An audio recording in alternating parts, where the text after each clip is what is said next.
Muy agradecido, muchísimas gracias por la presentación. Y bueno, el día de hoy pretendemos compartir este texto, que es un esfuerzo más del colega José María Ramos, y para pintar y dar todas estas grandes pinceladas de nuestra realidad fronteriza.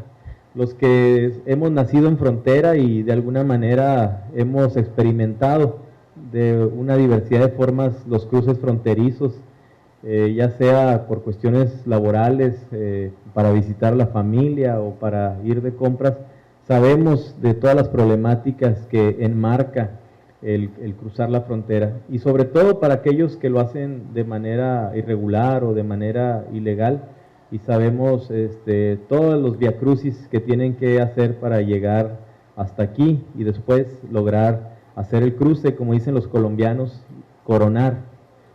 Y poder mejorar su calidad de vida en el otro lado. Bueno, pues yo creo que este tipo de textos, como el de gobernanza, seguridad y COVID-19 en la frontera México-Estados Unidos, son de esos textos que se están haciendo muy necesarios para poder tener un estado del arte, para poder tener un estado de la cuestión, de aquello que vamos a empezar, yo creo pronto, esperemos a llamarla pospandemia, ¿no? Sabemos que hoy en día todavía, pues en China, precisamente hay de manera masiva protestas en sus grandes ciudades por las cuestiones del confinamiento social, el distanciamiento y un regreso a todas las medidas restrictivas que tienen que ver con una pandemia de esta envergadura. Pero también estamos viendo la respuesta social de muchas sociedades que de alguna manera ya no quieren regresar a estos formatos de restricción que tiene que ver también con muchos derechos ciudadanos, ¿no?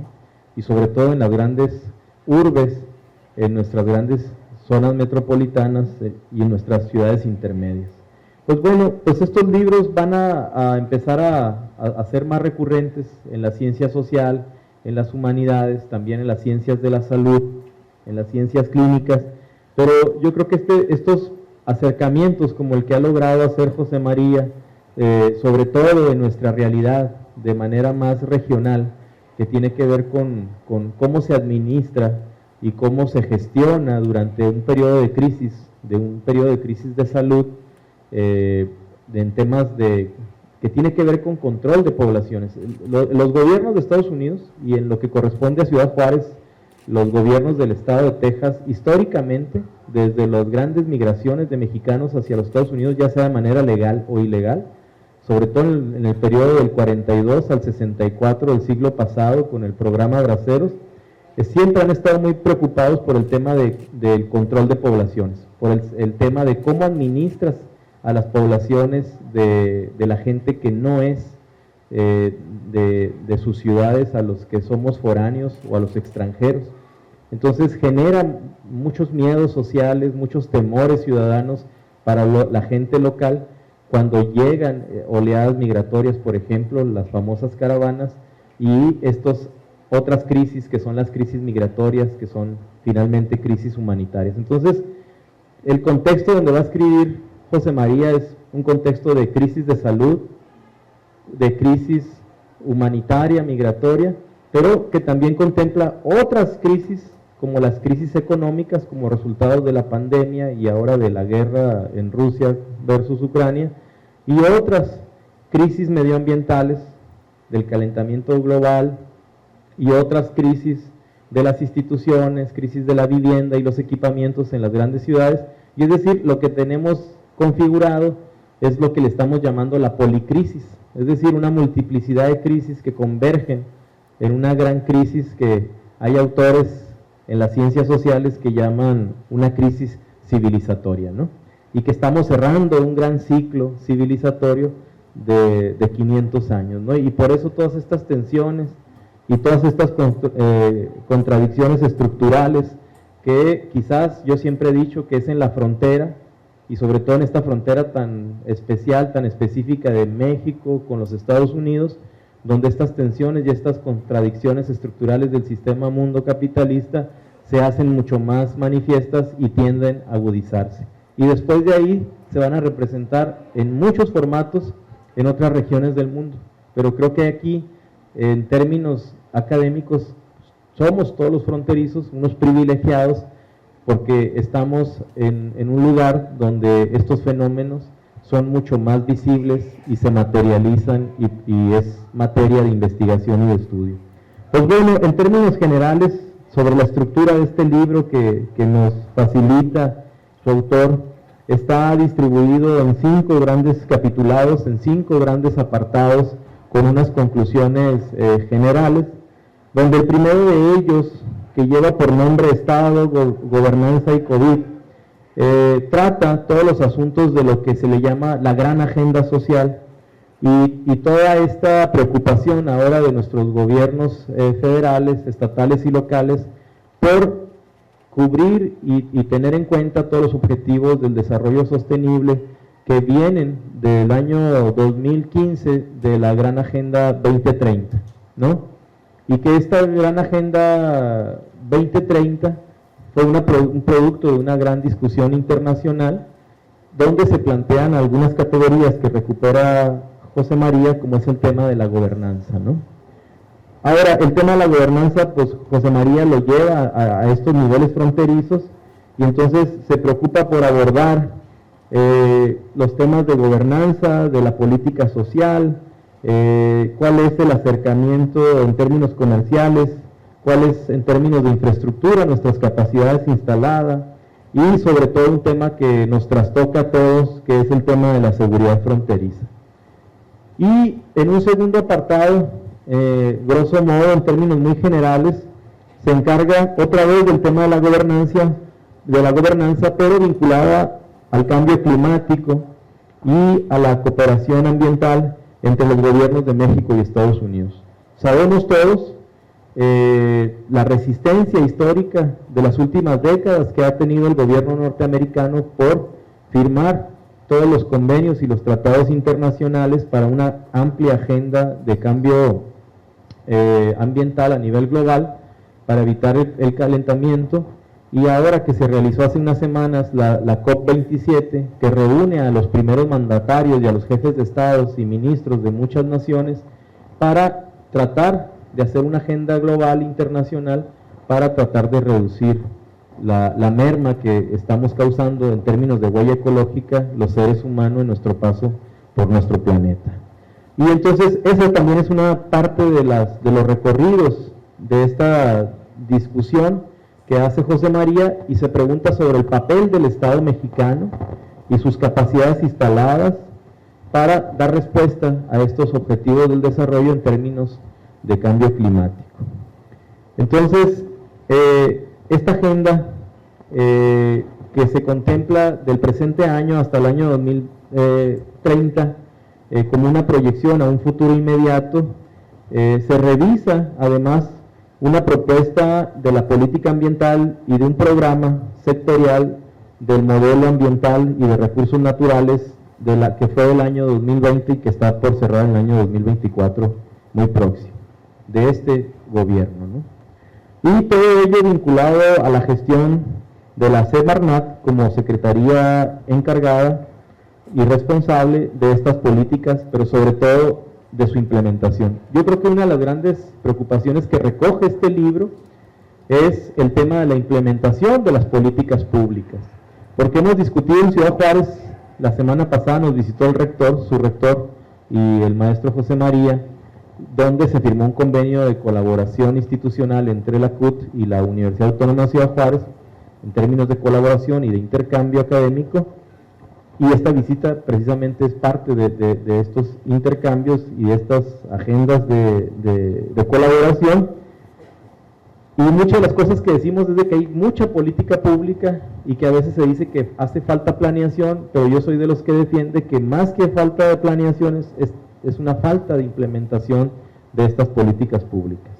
Bueno, en el tercer gran apartado de este libro se van a estructurar las 4 fases para un plan de acción precisamente binacional entre México y Estados Unidos para que estas agendas no se queden en palabras y que se concreten en hechos. con temas vinculados a la gestión integral y sus limitaciones para cerrar con las alternativas de cooperación, transformación, en un contexto de post-COVID-19. Y ahora va a haber toda una generación, ustedes, los jóvenes, los más jóvenes, que van a empezar a ser marcados precisamente por estos periodos de grandes crisis y de grandes transformaciones de nuestro mundo contemporáneo, de nuestras sociedades contemporáneas, y mucho de lo que va a marcar quizás su vida adulta va a tener que ver con lo que están viviendo en este momento, aunque quizás ahorita no lo reconozcan como tal, ¿no? Pero créanme que en términos de políticas públicas, en políticas internacionales, en las agendas nacionales, muchas de las decisiones que se tomen a nivel gubernamental en términos de gobernanza y sobre todo de esta gobernanza transfronteriza que habla el texto, humanitaria, como le llama José María atinadamente, pues van a determinar las próximas décadas de su vida. Y como fronterizos, pues estos textos, estos libros nos interpelan. Bueno, en un cuarto apartado del libro, sobre la gobernanza transfronteriza y la seguridad, nos dice su autor cuáles serían aquellas opciones frente al COVID-19 y se analizan las lecciones aprendidas de la gestión del NAPIP como programa en el marco de la pandemia y que tiene como antecedentes el tema del Plan de América del Norte para la influenza animal y pandémica. Entonces, por aquí el autor dice, bueno, pues teníamos en el H1N1 que había vivido México hace algunos años una experiencia aprendida en el manejo de estas crisis sanitarias y de cómo vincular directamente a las poblaciones que pudieran ser afectadas y cómo hacer un manejo mucho más adecuado y óptimo, con mejores resultados, sobre todo en términos de salud para la población, que estas lecciones aprendidas como que no se ven estas experiencias en el marco de una nueva pandemia como el COVID-19. Entonces la pregunta sería, ¿qué tanto aprendimos de estas viejas lecciones que tuvimos en el pasado reciente y que no logramos todavía incorporarlas a nuestro aprendizaje como sociedad, pero sobre todo a nivel de gobernanza? Y es muy diferente el trato que se le da en términos sanitarios a los estados del interior del centro de la República y del sur, a diferencia de los estados del norte, donde tenemos una relación directa con los Estados Unidos, y que estas ciudades como Tijuana, como Mexicali, como en el caso de Ciudad Juárez, donde ya buena parte de estas ciudades están rebasando el 1,000,000 de personas como conglomerados, como asentamientos humanos, ¿cuál es la mejor manera de tratar estas ciudades intermedias en la frontera norte de México y sobre todo cuál es la responsabilidad de cada uno de los gobiernos compartida? Y nosotros vimos, y unas cosas que más se criticó en el manejo que se dio por parte de las autoridades federales, pues fue como los mexicanos no pudimos, por más de 1 año y medio más o menos, hacer cruces fronterizos hacia los Estados Unidos, pero aquellos que contaban con residencia o con ciudadanía o con algún otro tipo de visado de trabajo, podían ir y venir y cruzar la frontera sin ningún tipo de restricción, mientras nosotros como mexicanos no podíamos hacer el cruce. Entonces, ahí yo creo que no se parte de una idea de igualdad entre los pueblos, entre las naciones, y se dio un trato desigual en términos de ciudadanías a un lado y al otro lado de las fronteras. Entonces, esa sería una primera observación de qué fue lo que el gobierno mexicano falló para que no se nos diera un trato de igualdad en el manejo de la pandemia.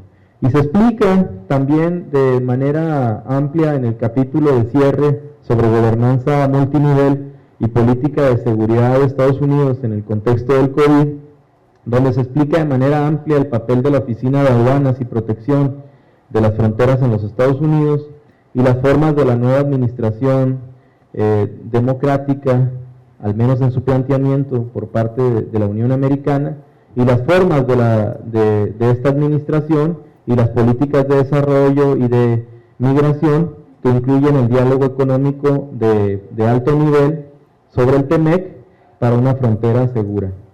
Entonces, pues después nos incorpora algunas consideraciones finales que, digamos, yo ya no las voy a comentar para entrar en diálogo tanto con José María como con el rector Ruiz Barraza, que sé que es un experto y tiene amplia expertise en estos temas binacionales y transfronterizos. Por mi parte sería todo y muchas gracias.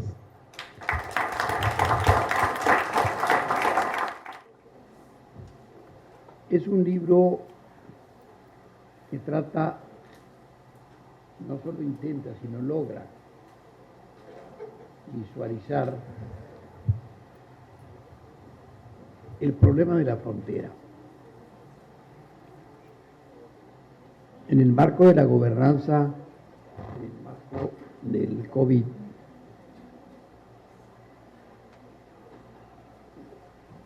nosotros vivimos una especie de tragedia. Yo, por ejemplo, me quedé al otro lado año y medio. No podía pasar.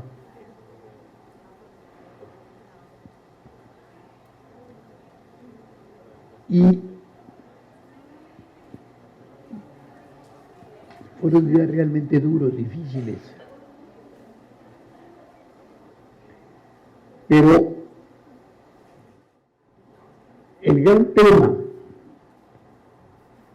que tenemos en la frontera es la inequidad económica que pervive.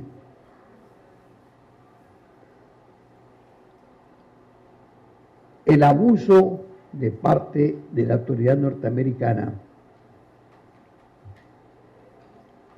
sobre las debilidades de nuestros gobiernos y también, ¿por qué no decirlo?, sobre las debilidades ciudadanas de muchos fronterizos. El otro día aquí tuvimos la presentación de un libro que se llama Tijuana, San Diego, un nuevo país, en donde con la idea de asociar la aparente dependencia de Tijuana sobre San Diego,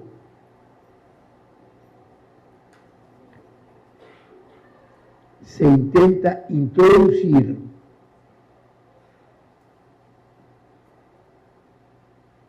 el tema de que bien podíamos ser otro país.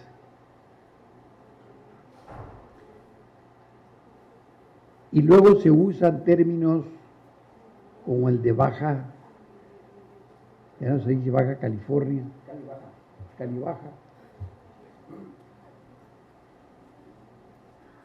Ciertamente cuando surgió Mexicali, que Mexicali nace después que Tijuana, y Caléxico. A ver, vamos a ver quiénes de ustedes me pueden decir en qué se parecen Mexicali y Caléxico. Es muy sencillo.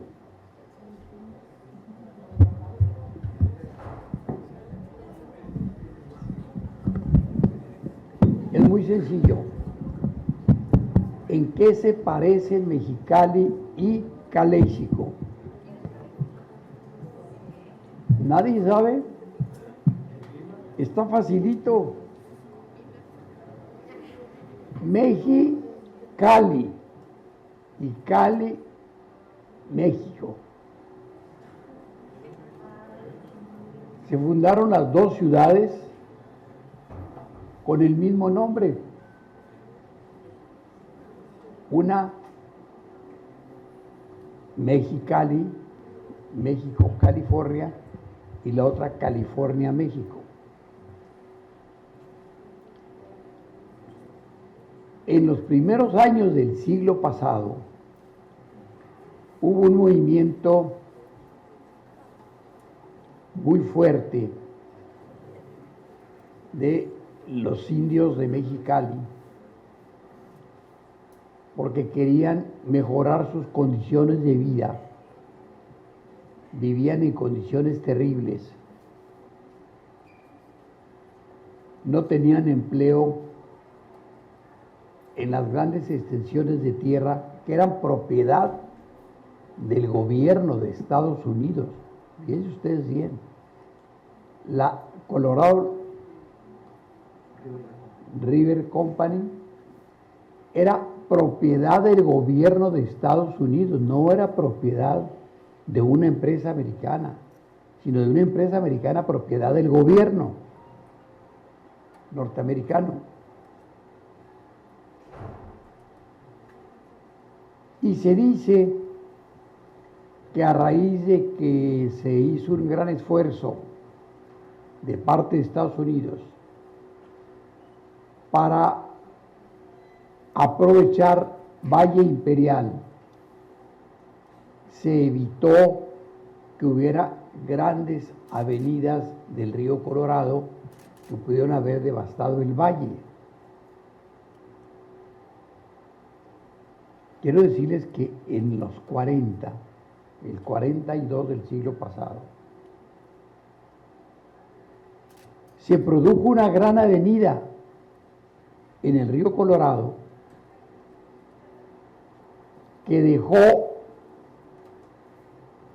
miles de hectáreas del territorio de Baja California del lado de Sonora.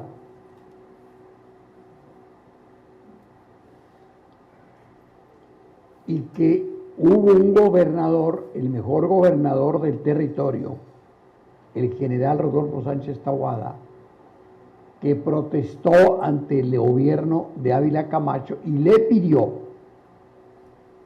que se recuperaran para Baja California las tierras que se habían quedado del lado de Sonora.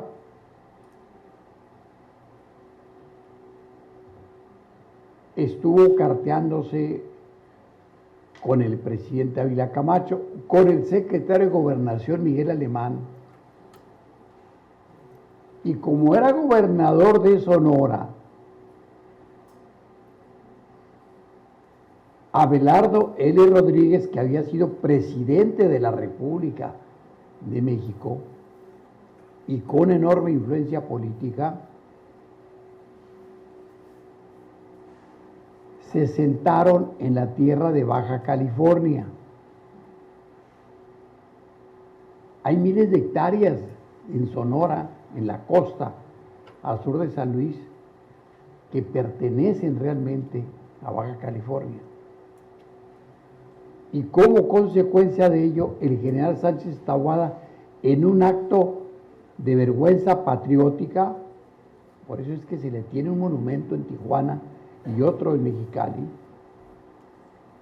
decidió renunciar en una carta de la que no se habla, pero que es una carta tremenda de reproche al gobierno federal por haber traicionado los intereses territoriales de Baja California. Luego entonces, si eso nos pasó con Sonora, en una descuidadita nos puede pasar con Estados Unidos. Estados Unidos siempre ha deseado apropiarse de la península de Baja California. De hecho, con motivo de la Segunda Guerra Mundial, el general en jefe del Ejército Mexicano del Pacífico permitió que cuerpos del ejército norteamericano entraran y se posesionaran desde Tijuana hasta Santa Rosalía e iban a seguirle más allá, con el pretexto de cuidarnos de una posible invasión japonesa.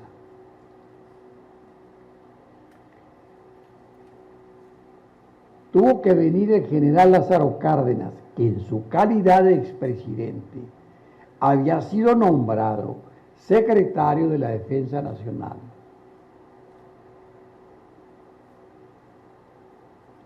A Baja California en calidad de general en jefe del Ejército del Pacífico. Aquí, frente a nuestra institución, está la Puerta Blanca, que era la primera entrada de Estados Unidos a México. Cuando llegó el general Cárdenas y se estableció en un bungalow de Aguacaliente, fue alertado de que un cuerpo de ejército formal, grandotote, de Estados Unidos, estaba a punto de entrar a territorio nacional y movilizó la tropa mexicana y les hizo frente y los paró en seco.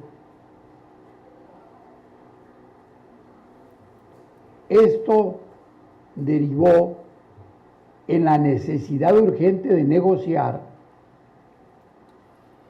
y se negociaron los convenios de Aguacaliente, que es el documento que tiene mayor relevancia de la historia de Baja California en su involucramiento en los temas nacionales y del que nadie les habla y nadie lo conoce.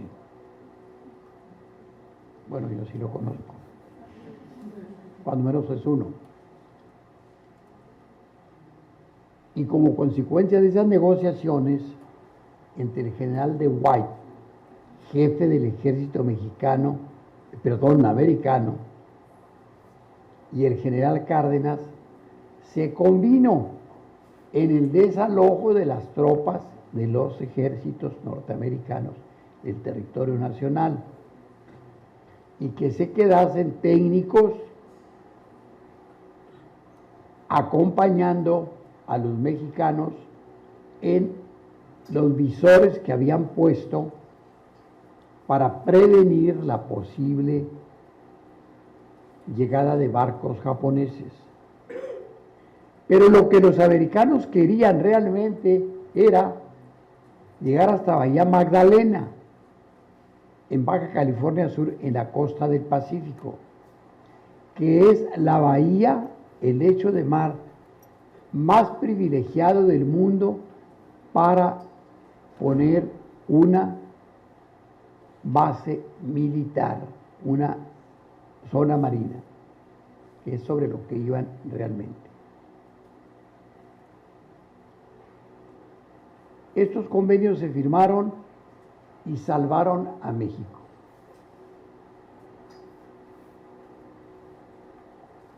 De tal suerte que tenemos que estar muy alerta.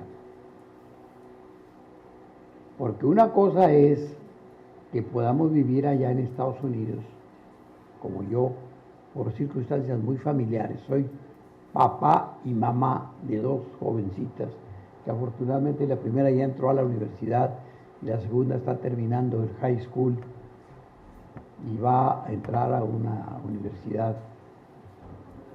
Ella quiere ser científica y tiene toda la pasta para ser científica, quiere ser ingeniera química, pero cuando ya se vaya a la universidad yo me regreso para Tijuana, cumplo con mi función de ser papá y mamá. Tengo 15 años de papá y mamá, ahí donde la ven, tengo que venir a trabajar aquí.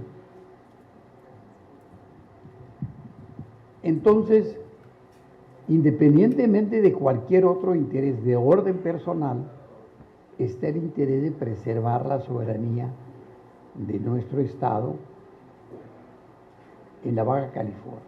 Ahora, ¿qué sucede con Baja California?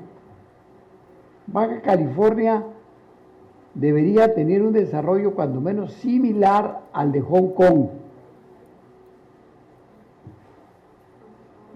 Similar, porque tiene todo el potencial para ser un estado un ente económico de primer orden. Y no necesitamos los casinos. Los casinos pervirtieron la vida social de Tijuana. Y yo no tengo empacho en decirlo. Y la pervirtieron en todo el país. Y si hay tanta violencia y tanta muerte en el país, está muy ligado a el lavado de dinero que se produce en los casinos. Todos los casinos del mundo, todos, absolutamente todos, están diseñados para lavar dinero.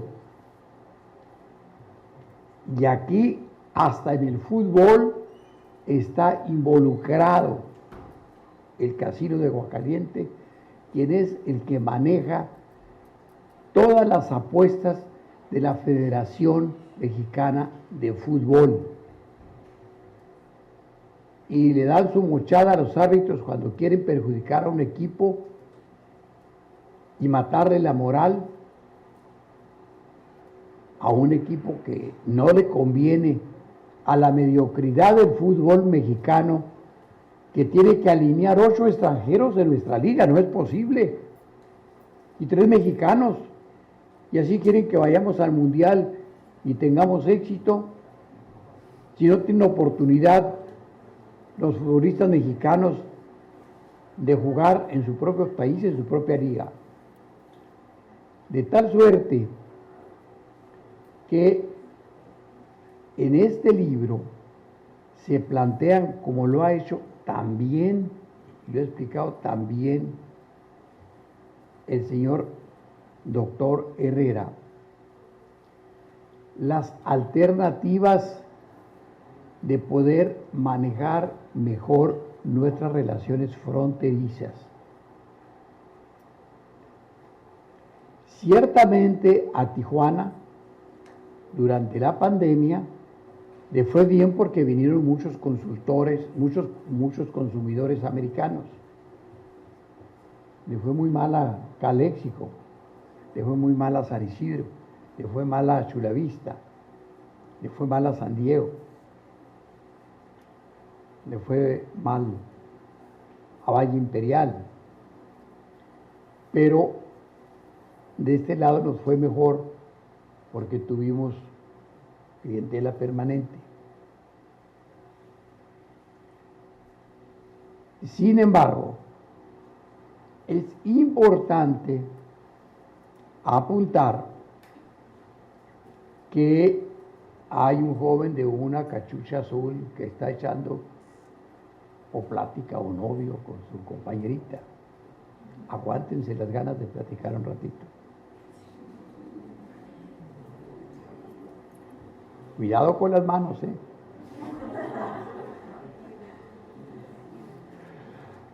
Muy bien. Y para la Universidad de Tijuana resulta una enorme oportunidad la presentación de este libro del doctor José María Ramos, que es nuestro amigo y permanente colaborador en este tipo de eventos con nosotros, porque nos permite visualizar el centro del problema. Y el centro del problema es gobernanza, es COVID, es intercambio fronterizo, es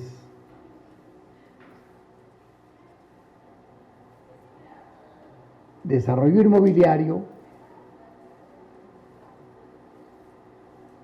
que por ejemplo en el caso de Tijuana, saben ustedes que es el segundo asentamiento humano del área de San Diego. con más habitantes norteamericanos, que en Tijuana viven 150,000 norteamericanos, que los edificios verticales que se están construyendo, la mitad los están comprando norteamericanos, que los fraccionamientos de primera los están comprando familias norteamericanas porque les está resultando más económico venir aquí. Todo esto tiene forzosamente problemas que se van a generar, pero a la vez oportunidades reales de intercambio.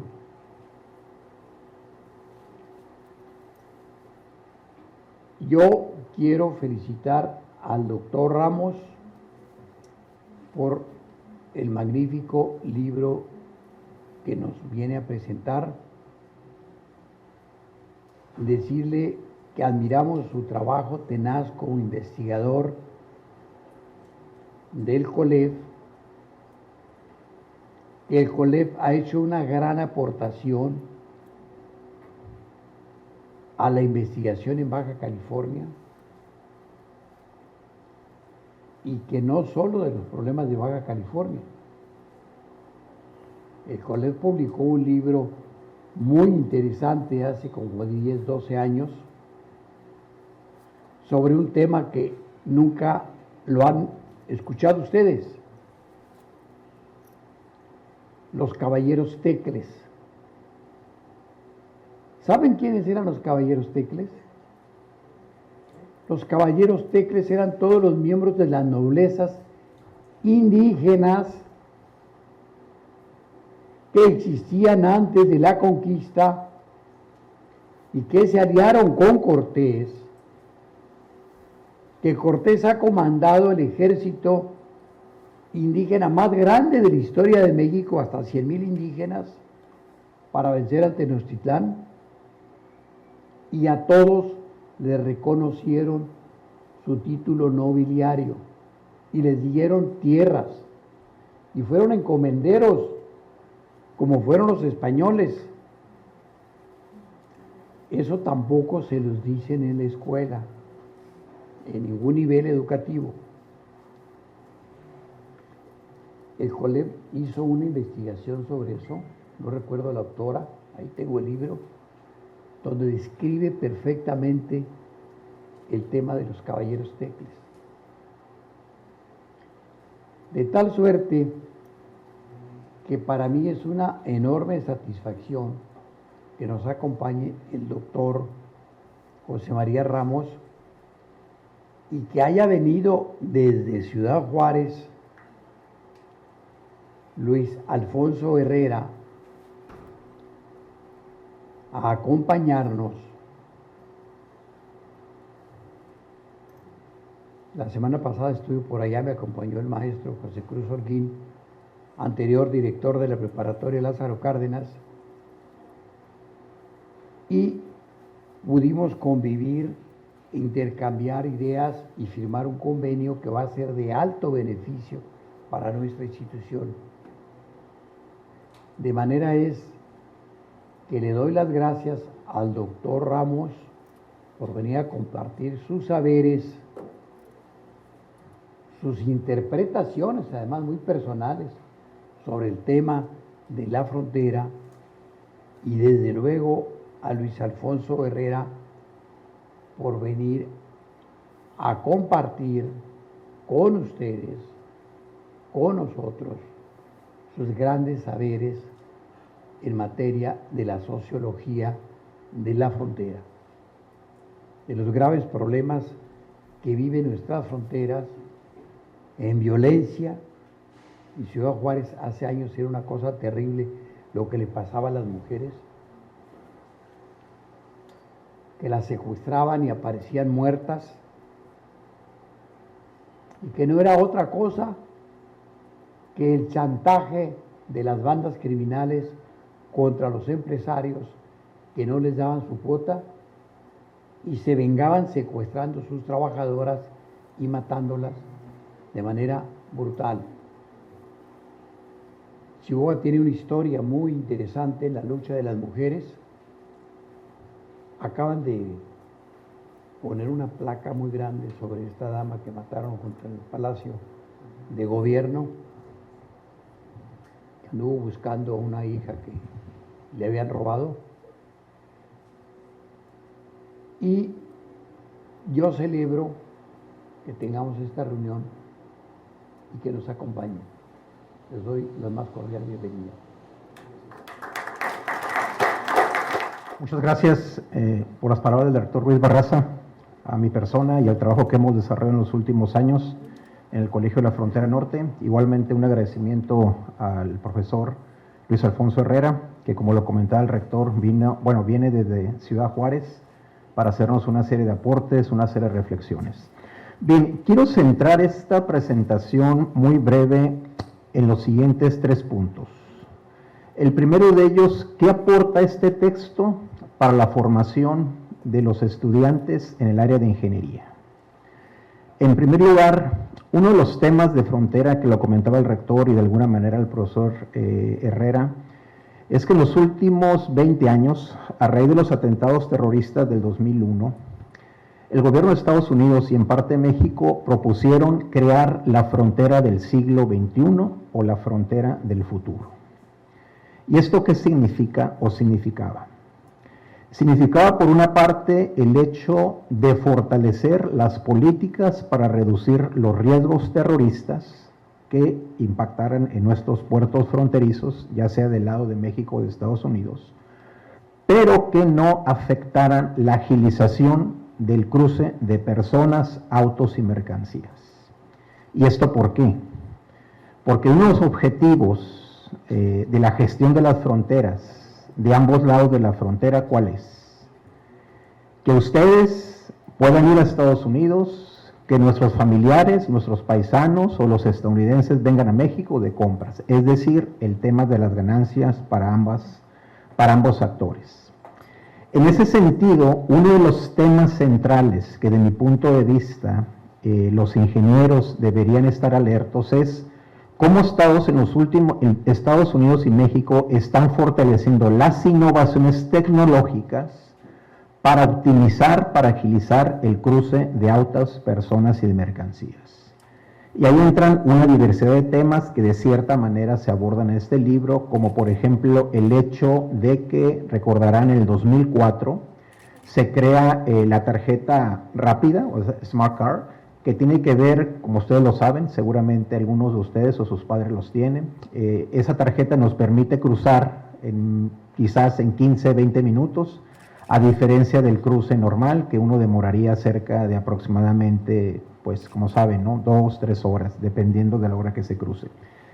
En ese proceso hay todo un tema central que tiene que ver con la innovación, la tecnología, el talento, la creatividad para agilizar el uso de los chips. Es decir, todo hay un tema muy importante que seguramente ustedes lo están abordando en su carrera, porque permite precisamente eso, detectar desde sustancias nocivas, el uso de los rayos X, es decir, hay todo un tema muy, muy importante.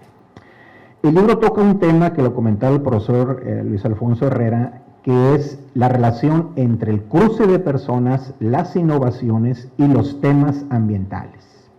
¿Y esto cómo se concretiza? Se concretiza en el hecho de que, como ustedes sabrán, para los próximos 2 años aproximadamente vamos a tener en esta frontera un tercer puerto fronterizo. Esto es único, muy pocas ciudades como ciudades como de Tijuana tienen este tipo de puertos. Pero ¿cuál es lo importante de este cruce fronterizo para los colegas, tanto de ingeniería pero también de comercio exterior? Que una de las preocupaciones del estado de California, el estado de California, como ustedes saben, es uno de los más importantes, que tiene una serie de políticas de regulación, control ambiental, etcétera, etcétera. Favorece toda una noción de calidad de vida, otro aspecto que mencionaremos a los estudiantes de nutrición. Pero bueno, el tema fundamental es que en este puerto fronterizo la idea es que se cobre, los recursos se van a canalizar a ambos países y la idea es que no existen las demoras que estamos viendo cotidianamente en el puerto de San Isidro. Ese es un elemento importante. Ahí la idea es que estén presentes temas de innovación, tecnologías, control de las personas, pero sobre todo los autos. Es decir, ahí hay todo un tema de innovación, de talento, de creatividad que va a estar presente en ese puerto fronterizo. Pero también, si se asocia este aspecto de la innovación tecnología, también recordarán que Estados Unidos tiene una preocupación central, el tema de la seguridad. Es decir, que en estos procesos no se introduzcan personas, migrantes, drogas, etcétera, etcétera. Para lo cual, obviamente, que el tema de la innovación, el control, rayos X, etcétera, etcétera, es muy importante. Bien, en el caso de los estudiantes de comercio exterior, ¿cuál es el aporte de este libro? El aporte va en el sentido de que a veces dejamos de lado quién es la persona que nos pide los documentos al momento de cruzar hacia los Estados Unidos. Y como lo comentaba el profesor Luis Alfonso Herrera, esa gente es un agente de aduanas y protección fronteriza. Es un agente que a lo largo de estos 20 años ha tenido una serie de funciones muy importantes que ustedes como analistas, como gestores del comercio exterior deberían de conocer. ¿Por qué? Porque esa persona desde hace 20 años trabaja los temas de que no se introduzcan drogas a Estados Unidos, la gestión de los diferentes procesos comerciales, el tema ahora recientemente, bueno, lo vimos el año pasado, bueno, hace en el 2020, el tema de la salud. Y el argumento es el siguiente, porque en su momento la Secretaría de Salud dijo, yo no puedo gestionar los cerca de 300,000 cruces que se dan en un día a lo largo de esta frontera, toda esta frontera México-Estados Unidos, por lo cual sugiero Oficina de Aduanas y Protección Fronterizo, que tú te encargues de ventilar, de gestionar que las personas que traten de cruzar Estados Unidos tengan en ese sentido las debidas características o los requerimientos que eso permite. Por lo tanto, ¿qué ha sucedido en los últimos 20 años? Que esa persona que ustedes le entregan esos documentos es una persona que aborda los temas de narcotráfico, que aborda los temas comerciales, que aborda los temas de seguridad, que aborda los temas de evitar lavado de dinero de alguna manera. Es decir, es una persona, le hace una agencia que depende del Departamento de Seguridad Nacional que gestiona todos esos temas. ¿Y cuál es el efecto concreto de una acción ilegal que una empresa vinculada con el comercio exterior puede llevar a cabo y perjudique la dinámica comercial? De manera concreta y específica puede ser la siguiente.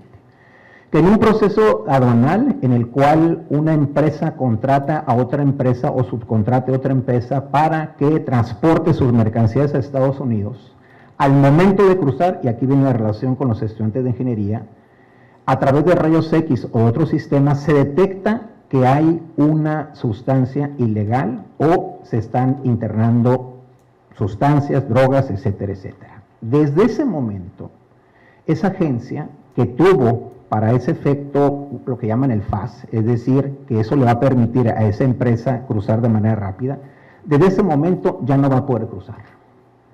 Se le multa, se le sanciona.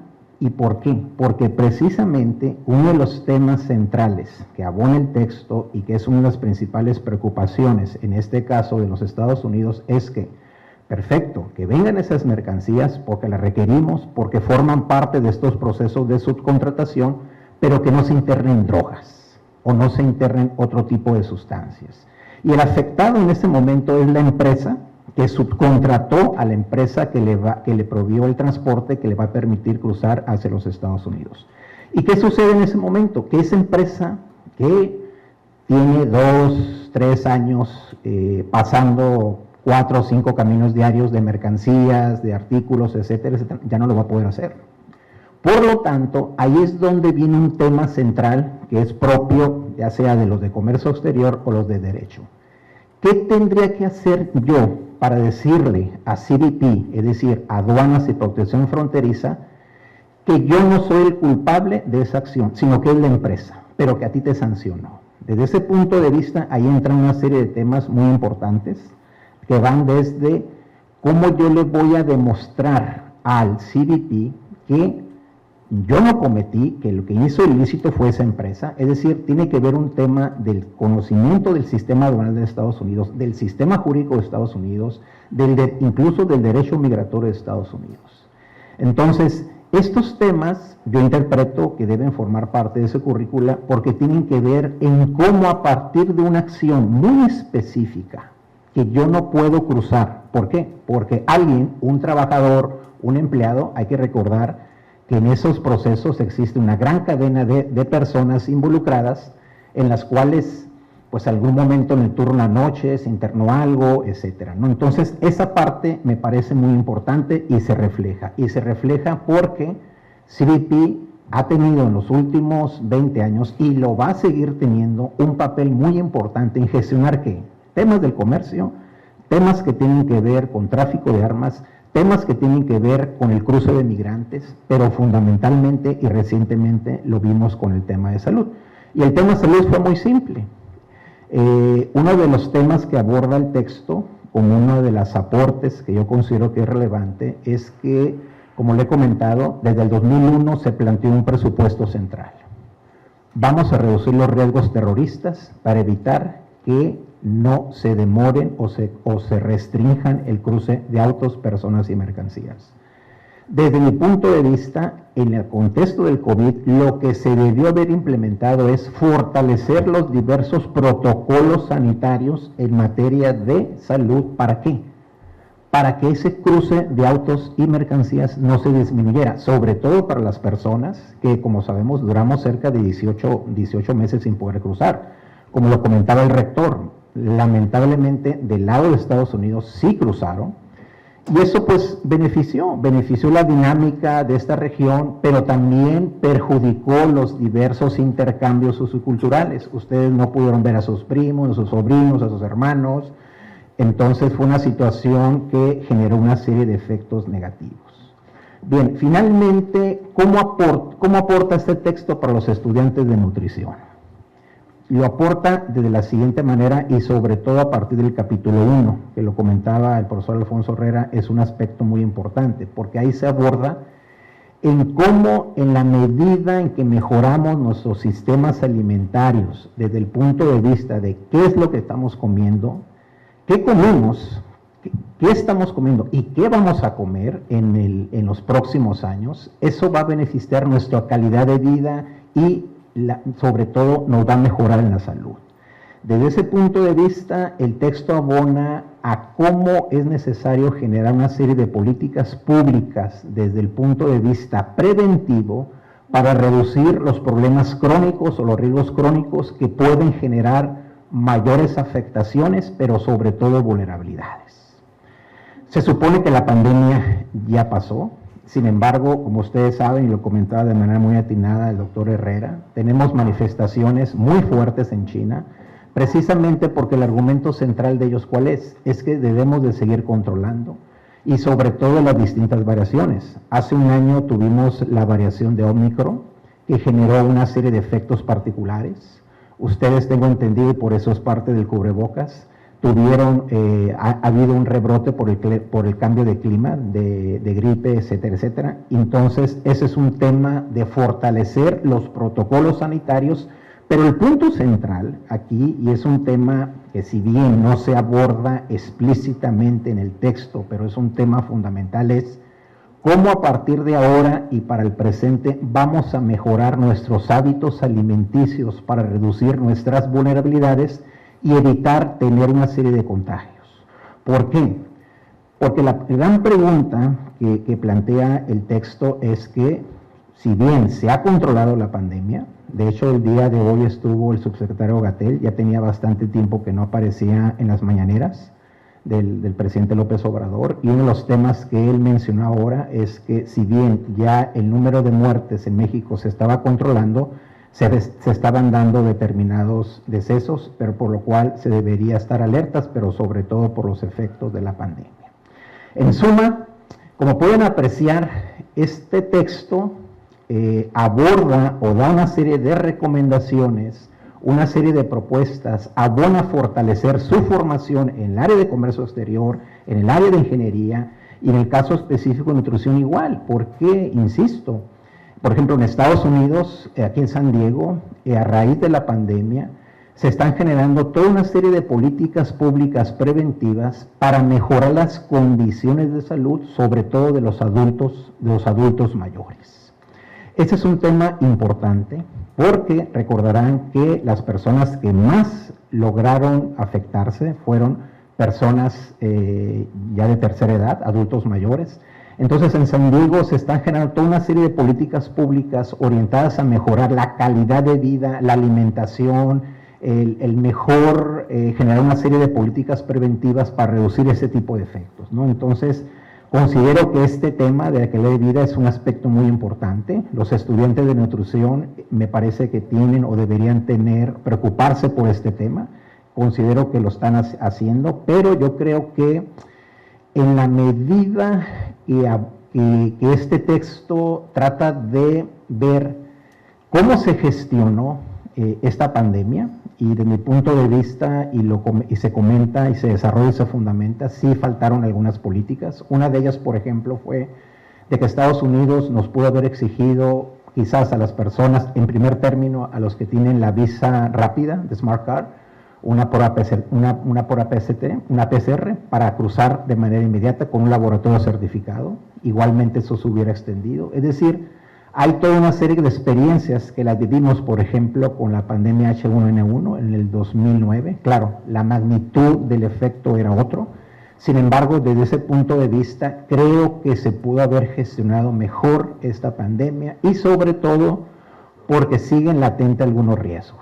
¿Cuáles son esos riesgos? Que, por ejemplo, cerca de aproximadamente el 25% de nuestros vecinos de lado no se vacunaron completamente. En el estado de Texas, cerca del 30% de las personas no se vacunaron por una decisión propia, por un tema quizás de antivacunas. Por lo tanto, existen riesgos.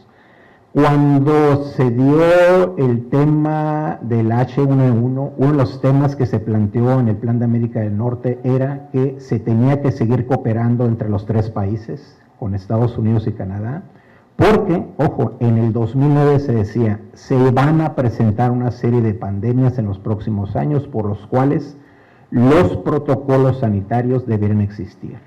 En efecto, existen las instituciones, tenemos organismos de salud que han trabajado de manera eficaz en los últimos 20 años en temas del asma, poliomielitis, etcétera, etcétera. Ahora en esta pandemia no trabajaron. ¿Por qué? Por un criterio de seguridad nacional establecido por el gobierno de Estados Unidos, de manera concreta por el presidente Trump, que dijo algo así, que no vamos a colaborar con México porque los recursos los vamos a canalizar a nuestros ciudadanos estadounidenses. Desde mi punto de vista, este tipo de política y de gestión de la pandemia fue, desde mi visión, y con este elemento que aquí les comparto, una entre otras de las razones principales por las cuales el presidente Trump perdió las elecciones.